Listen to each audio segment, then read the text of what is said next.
Watu wa Kitale hoye! Hoye! Mambo matatu ama manne. Na naomba masikio yenu kwa hiyo muda.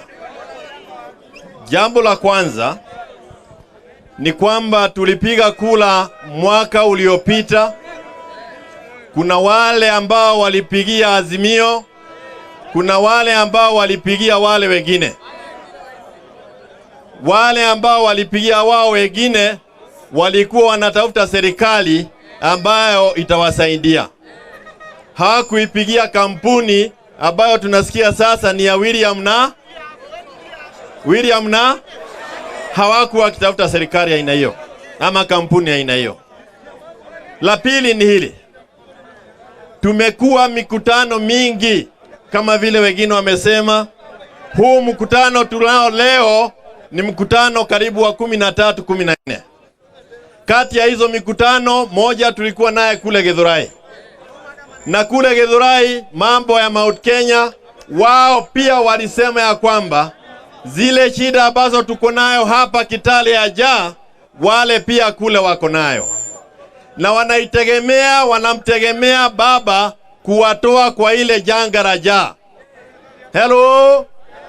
Hata wale wanamtegemea baba kumtoa kwa ile janga ya jaa. La tatu ni hili. Nimemsikiza Hamisi akisema hapa ya kwamba nyinyi mlijitokeza na mkapigia baba kula. Kweli si kweli? Kweli si kweli? Tuone kwa mkono. Na akasema ya kwamba kura zenyu hapa zilipolwa. Halo? Kura zenyu hapa zilipolwa.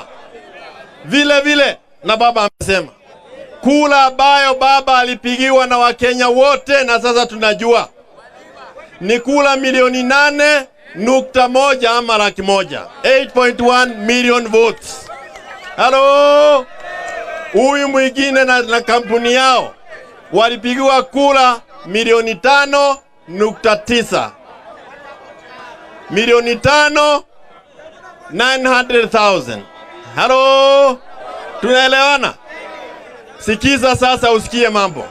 Wapo watu walipokuwa naiba kula hapa. Zile nyingi ziliibua kule Mount Kenya. Kule Mount Kenya kulingana na ule whistleblower, kula ambazo zilipigwa ni milioni 2,600 kwa baba. Chebukati aliandika kula milioni 8, kula 1,800 peke yake. Milioni 1,800 aliiba akapeleka kwingineko.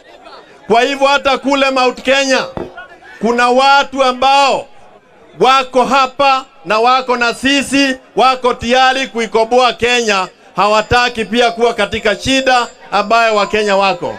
Hello? Hello? Wangapi wako na baba hapa? Hello, tunaelewana? La tatu ni hili. Na nimekuja hapa na salamu sana hizi aliyekuwako Uhuru Muigai Kenyatta. Wangapi wanapokea? Wangapi wanapokea? Na yeye mwenyewe kwa mdomo yake alisema ya kwamba party leader wake ni nani? Raila Amolo Odinga. Na yeye ndio party leader wa Jubilee. Kwa hivyo tukiwa hapa anaelewa yale tunafanya, na tumekuja hapa kwa sababu sisi ni kitu kimoja. Walipoingia kule na kampuni yao kule State House, walisema ya kwamba walikuta pombe kule. Saa hii ukiangalia bei ya maombi imeenda juu ya bei ya pombe. Ile budget wanatumia na pesa ya maombi imezidi pesa ya ile walikuwa wanasema ya pombe.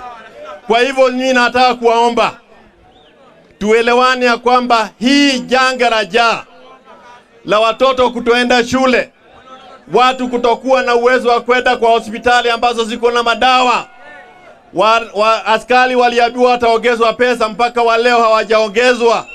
Hili ni jambo la Kenya nzima, na mtu ambaye anawajali wa Kenya akubali kumuunga Raila Amolo Odinga mkono.